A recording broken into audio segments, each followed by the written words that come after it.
படி முட்டைக்கோசு கொஞ்சம் எடுத்துக்கோங்க. கொஞ்சம் கார்ன்ஃப்ளவர் மாவு 2 ஸ்பூனு, அரிசி மாவு 2 ஸ்பூனு, மைதா மாவு 2 ஸ்பூனு, மைதா, அப்புறம் இஞ்சி பூண்டு விழுது,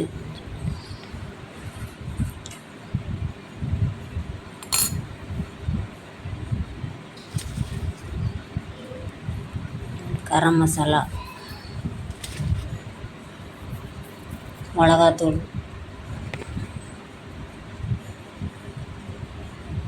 ஒரு ஸ்பூன்,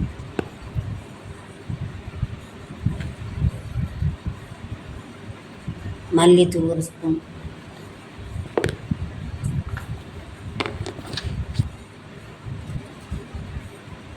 உப்பு 1 ஸ்பூன்,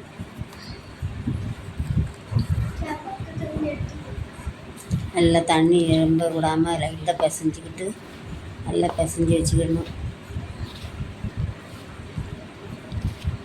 தண்ணி லைட்டாக ஊற்றி நல்லா பிசைஞ்சி நல்லா வடை பக்கத்துக்கு பிசைஞ்சி வச்சுட்டு தட்டி வச்சுட்டு எண்ணெயை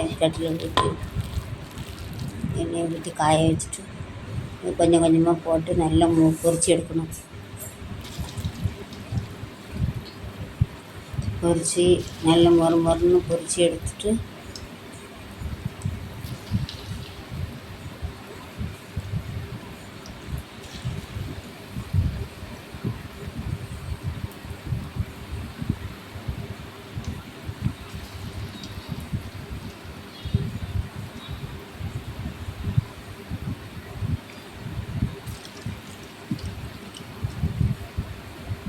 நல்ல சின்ன சின்ன துண்டாக பொரித்து எடுக்கணும்.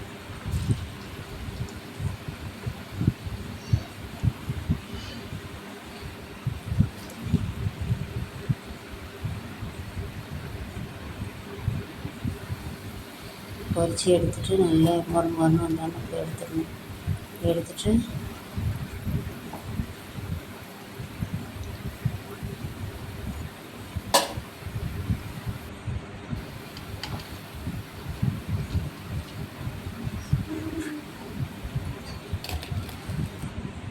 அடுத்த ஒரு சட்டியில் எண்ணெய் ஊற்றி வெங்காயம் கருவேப்பிலை போட்டு நல்லா வதக்கிட்டு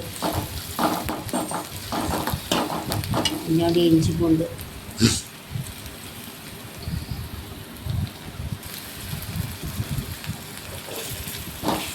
போட்டு நல்லா வதக்கிட்டு 2 உப்பு கொஞ்சோண்டு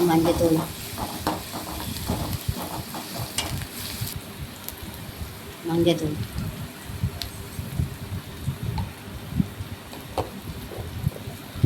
கொஞ்சம் உப்பு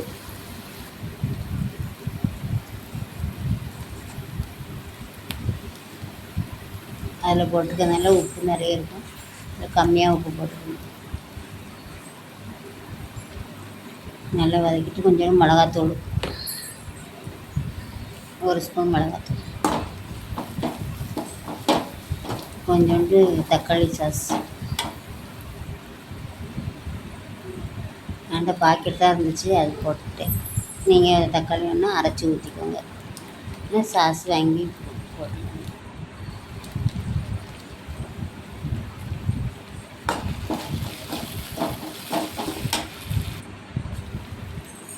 கொஞ்சோண்டு கார்ன்ஃப்ளவர் மாவு கரைச்சி அதில் உள்ள ஊற்றிடணும். நல்லா கலக்கிட்டு நல்லா ஊற்றி நல்லா கலக்கணும்னு நல்லா கெட்டியாக வந்துடும். காஷ்மீர் மிளகாத்தூள் போடல, ஃபுட் கலர் இருந்தால் சேர்த்துக்கோங்க. நான் எந்த கலரும் யூஸ் பண்ணல. அதை உடச்சி கொஞ்சம் கொஞ்சமாக உடச்சி உள்ளே போட்டு கொஞ்சோண்டு பல்லாரியும் பொடியாக வெட்டின பல்லாரி கொஞ்சம் மல்லித்தழை எல்லாம் சேர்த்து மிக்ஸ் பண்ணி சுட சுட காளான் தயார்.